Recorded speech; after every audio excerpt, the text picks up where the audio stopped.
Let the word go The forth. challenge, the opportunity to connect.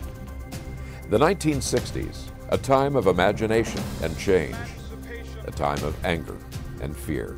The 1960s, a pioneering program called Challenge. Good evening, ladies and gentlemen. That looked at our connections, our divisions, through the lens of shared values. With something real. 60 years later, we examine our divisions, our connections, our shared pains and successes in a new program called Challenge 2.0. The textbook definition of history is that it's a discussion of the human past as described by written documents left by humans. But when such history is uncomfortable, inconvenient, or even just controversial, some groups seek to erase it. That's particularly true of Black history today. One example is the state of Florida's Stop Woke law that seeks to limit educators and students from discussing issues related to race and gender. And such efforts are spreading beyond the state of Florida. In this episode of Challenge 2.0, then, we speak with two veteran Black educators about the histories white nationalists are seeking to silence. We are very fortunate on this program to be welcoming two eminent guests who have a great deal of experience in this topic. And also, I must note that this is the first time on Challenge 2.0 we've had two siblings on the program, but we couldn't have been fortunate enough to have two better guests on this. So I would like to introduce at this time Jean Cash, who has been a teacher and a principal and also a coach, and Dr. Kreiner Cash, who has served as a superintendent of schools in a number of major communities and has been involved in a lot of educational reform efforts. So I thank both of you for joining us in this program. Thank you, Jeff. Thank you. Well, I would start with a question that goes back, I think, in your backgrounds quite a bit. When you take on an effort to oppose people who are trying to rewrite or suppress history, that requires courage, conviction, and a great deal of background. And I'm guessing that did not come out of a vacuum, that there was someone or something that was of great influence to both of you. Who or what was that? Well, with me, and probably with Kreiner also, my granddad and dad, really influenced me when I was growing up. My granddad was a hard worker. He was the head butler in Charleston, West Virginia. And his wife, my grandmother, was the head cook for 16 years. And so when he got enough money, he was able to get 8 acres in Kentucky where he grew tobacco, built his own house, which was 2 stories up on a hill himself with a little help, but he was very talented.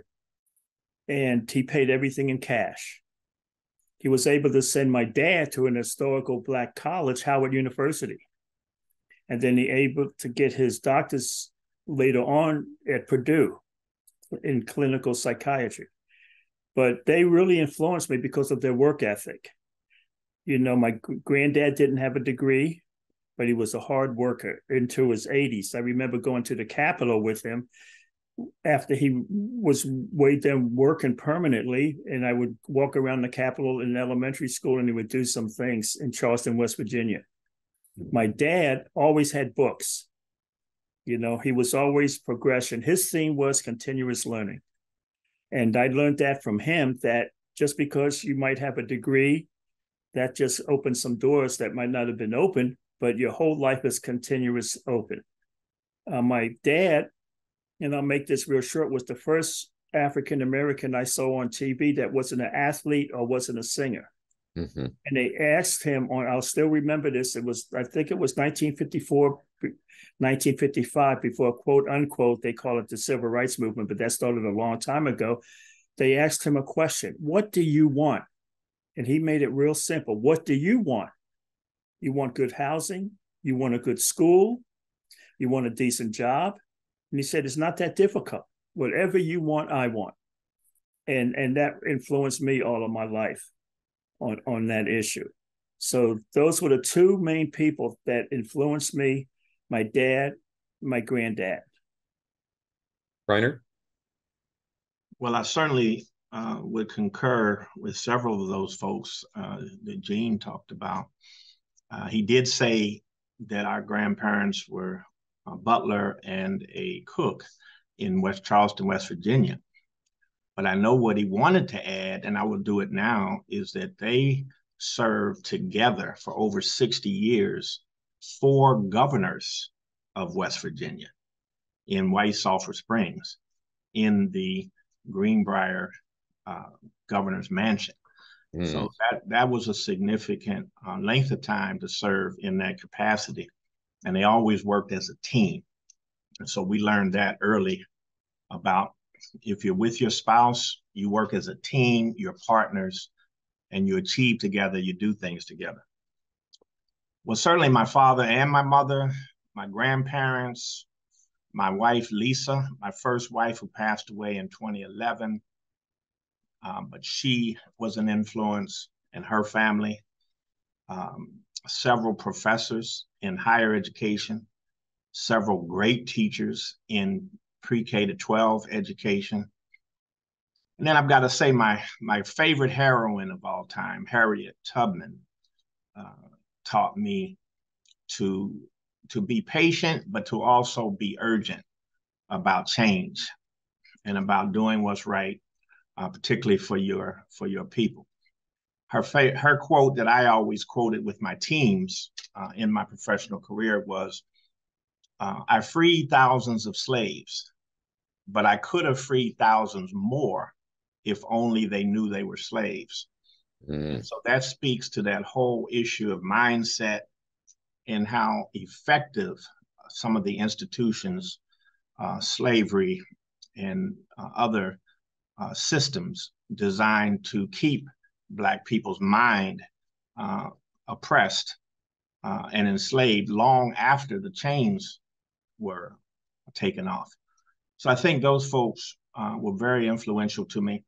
Gene mentioned HBCU. The HBCU colleges and universities, historically Black colleges and universities, are very strong in tradition in our family, particularly my wife's family and my family. So my father went to Howard University, had outstanding education there. My wife, Lisa, went to Howard University, outstanding education there. So historically Black colleges were strong in their influence throughout our growing up. And so we always saw Black people who achieved and who succeeded academically. Scholarship was important, and going on to college and graduate school was sort of a non-negotiable for all of us growing up.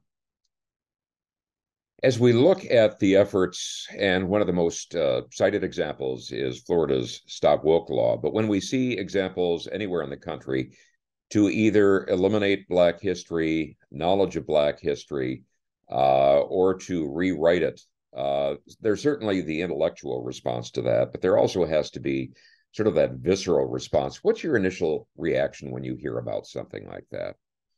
This issue of suppressing, erasing our history was always going on. It was occurring for hundreds of years and for millennia even. So this recent culture war effort, fairly weak actually, dangerous, but it's weak, is just another aim to try to do that with our history. So my reaction is always stay prepared, stay ready, so you don't have to get ready, and continue to educate yourself about what is truth, and be a teacher. Be a teacher. No matter what role in this world you are in, you can be a teacher. But you first have to educate yourself and become knowledgeable yourself. This is not new, but in order for us to take our unique and noble place in the history of human civilization, we have to continue to educate and teach others.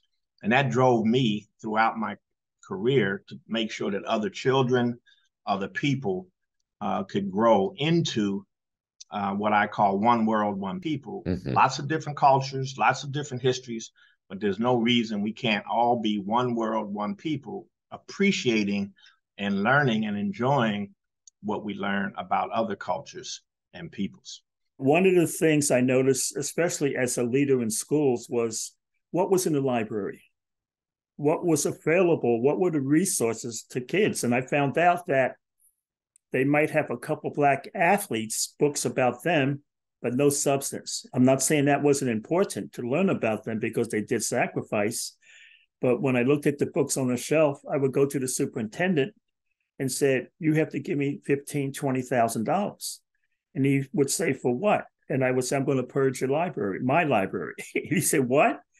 He said, I'm going to purge it. And these are the books. Whether you're Asian, indigenous, African American, they need to see themselves when they walk in there.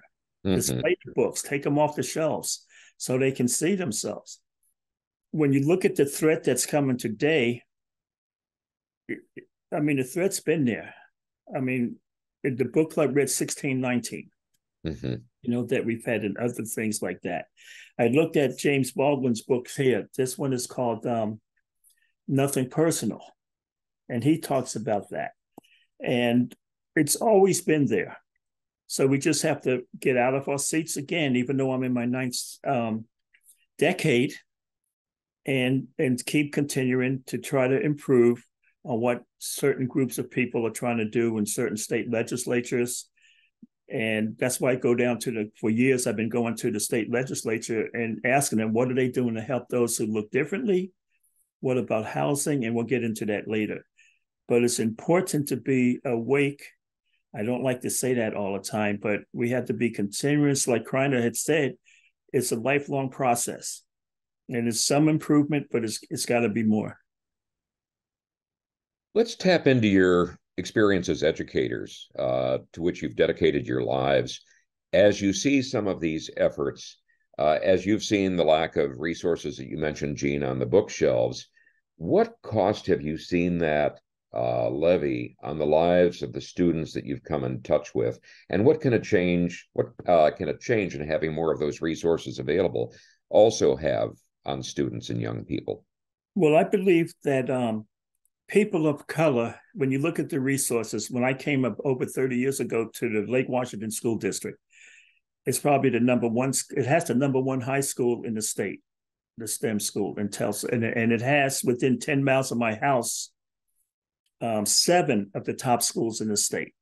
So that means that as an African American, if I live close to those schools, the equity will always go up in my house because of the schools and the community around it.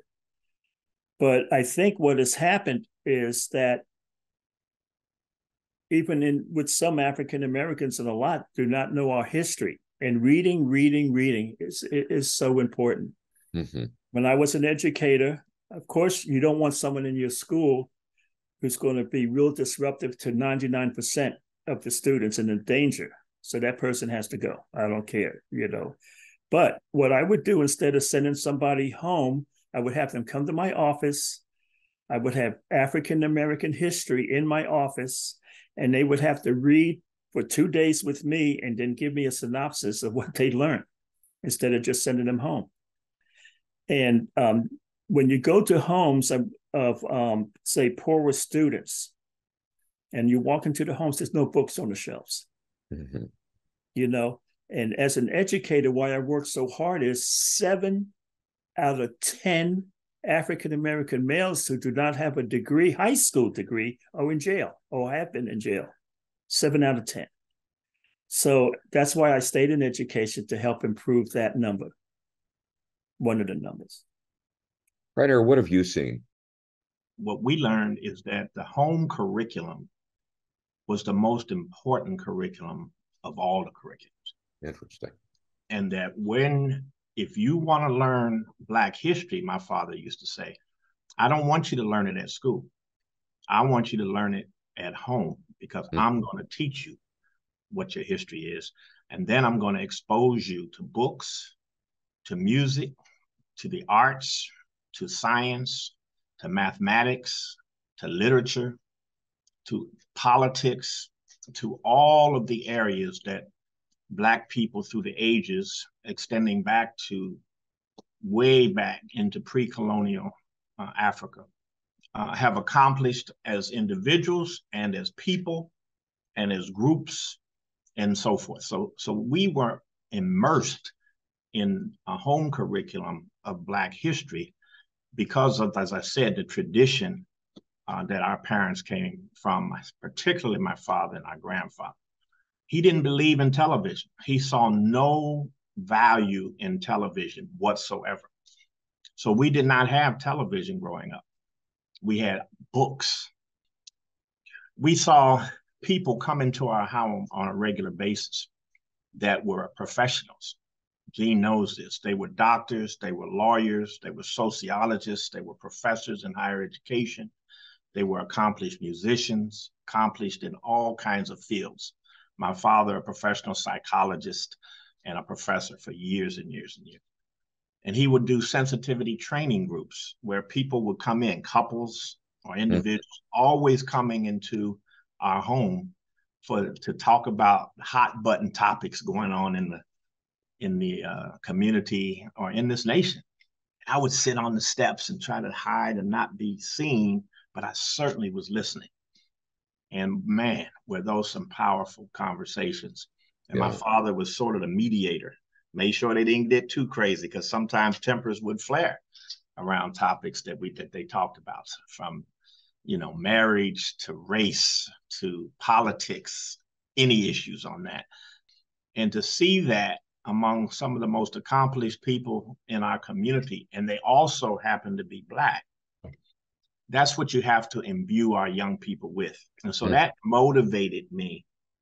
And by the way, my sister, oldest sister, Resna, one step down from Gene, she had a magnificent collection of jazz artists, records, albums, the old, wax 33s.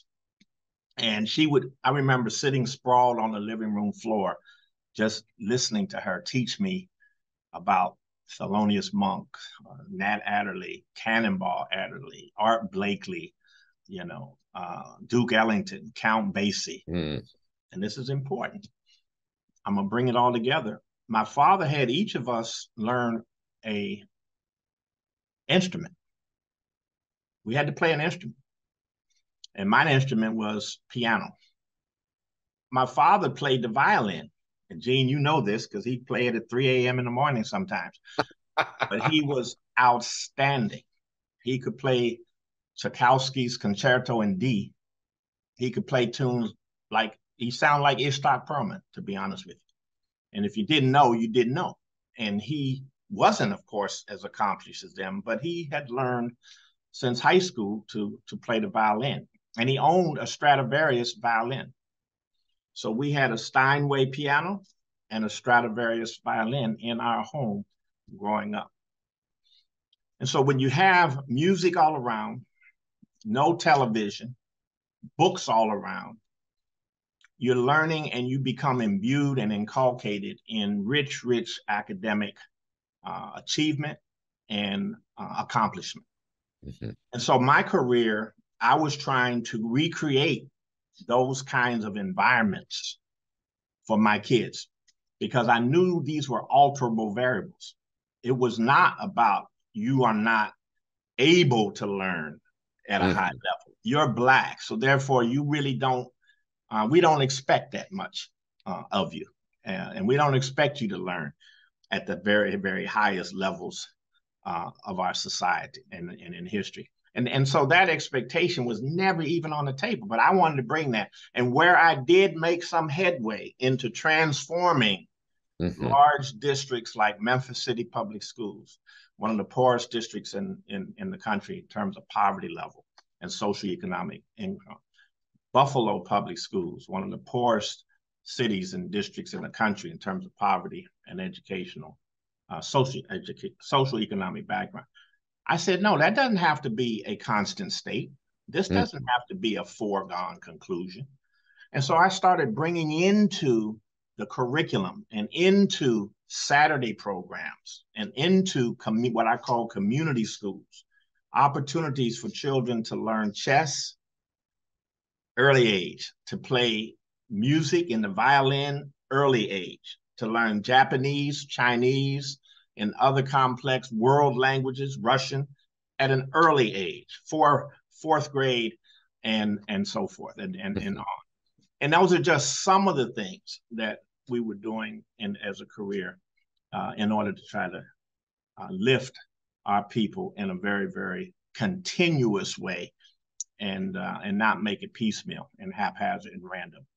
I think an important question is how we got here. And by that, I mean, we hear about the Black experience in America from the slavery era onward, but it extends so much farther in the background in terms of the rich history of Africa. I'm wondering if you can give us a quick overview of exactly what civilization was like in Africa long before slavery was developed and began to oppress that continent. I've gone to Africa and supported in northern Ghana 35 wells in different villages. And when you look at countries like Ghana, where the gold was taken out by the Europeans, where the slavery, were captured and just put right on ships in little holes back there, all the resources that they could find from the different quote unquote white cultures was taken out as much as they could. Mm-hmm. And so as I go to these villages, it's amazing. You have Christians and Muslims living in some of the same villages in Ghana. They're not antagonism because they're surviving. And the women that I see for centuries have been walking so often to get decent water and to survive and not get an education. But now, because of these wells and other sources, if you look at it, they're able to support their family better with better food, with healthy food. And if you look at, I remember one time I was in a museum with Kreiner, and they were talking about Africa in one sense, and then Egypt in another sense. Like the Black pharaohs, the queens who were Black, they were ignored. And it's all one. The culture was all one. It's just amazing how that's been ignored, and what the Dutch did, what the Portuguese did. And so they want to keep that out of our history, out of their history of what happened. And it's so much history there, and it brings tears to your eyes when you see how different cultures and kingdoms were destroyed because of wanting to be rich by the slavery in America. Mm-hmm. There have been throughout history, and fortunately, when I was a young student at Princeton University as an undergraduate, I dedicated my senior thesis. You had to write a thesis to graduate from Princeton.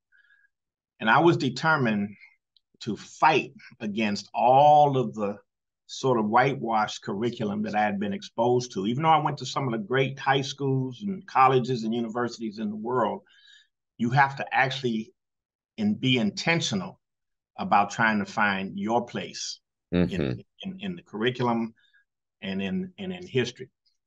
But there've always been what I call some rascal, mostly African-American, male and female scholars who've dedicated their lives to researching about the origins of African civilization and culture. Mm-hmm. And when you go to those scholars, very, very good number of them that I've researched deeply, and I titled and wrote my thesis, as I said. But here are some of them. So John Henrik Clark, Joseph Ben Buchanan, Chancellor Williams, Ivan van Sertima, Shauna Magdalene Bayen. Also, you have the people who have written today more closely associated is Henry Louis Gates, as you said. And then, of course, Sheikh Anta Diop was one that I refer to, a great Senegalese scholar and researcher.